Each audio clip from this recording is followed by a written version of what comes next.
Kalau kita ngomongin kalender Hijriah, pasti yang langsung kepikiran itu Rajab.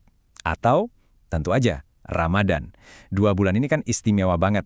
Tapi, sadar nggak sih, ada satu bulan yang letaknya tuh persis di tengah-tengah mereka.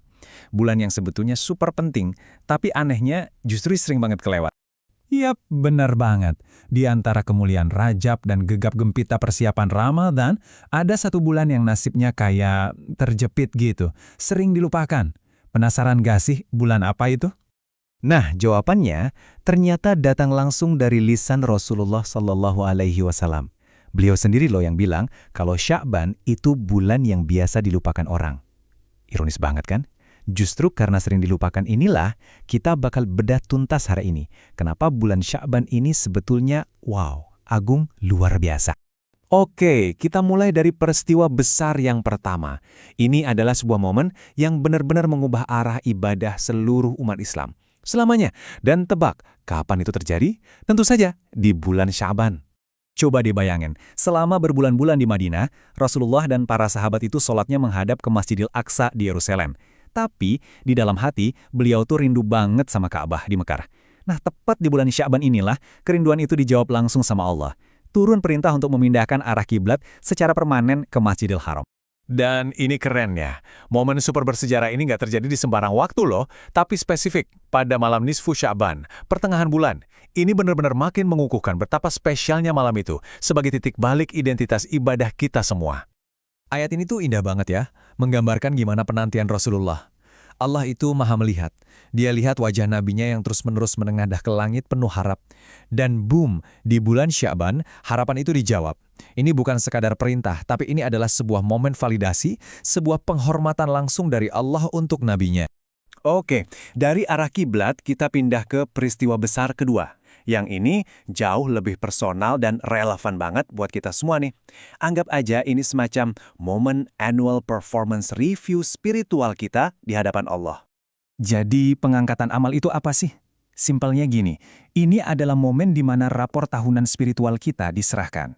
Seluruh reka perbuatan kita selama setahun penuh, yang baik, yang buruk, semuanya diangkat dan dipersembahkan langsung kepada Allah. Dan kapan itu terjadi? Yup, di bulan Sya'ban. Mungkin ada yang nanya, bukannya amal kita dilaporkan tiap hari dan tiap minggu juga? Betul banget, tapi Sya'ban ini beda. Ini punya status yang super istimewa. Ini adalah waktunya laporan tahunan, rekap total dari semua yang kita lakukan. Jadi, ini momen yang krusial banget.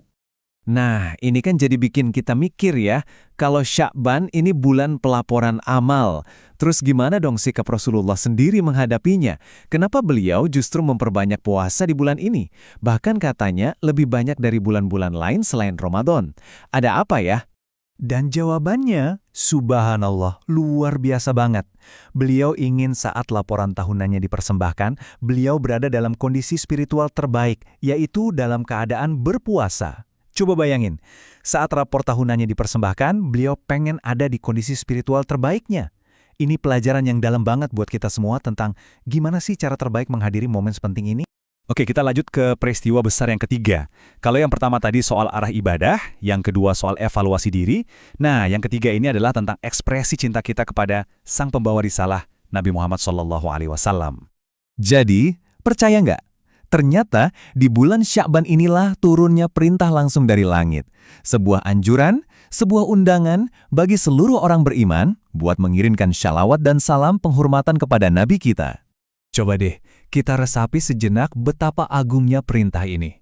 Ayatnya bilang, Allah dan para malaikatnya bersolawat duluan. Baru setelah itu, kita sebagai orang beriman diundang untuk ikutan, untuk bergabung dalam pujian yang agung ini.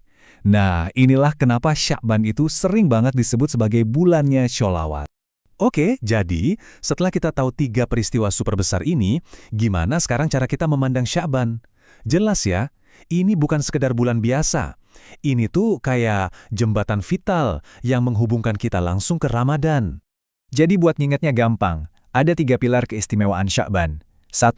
Peralihan kiblat yang menyatukan kita. 2. Pelaporan amal tahunan sebagai momen introspeksi diri. Dan 3. Turunnya perintah sholawat sebagai wujud cinta.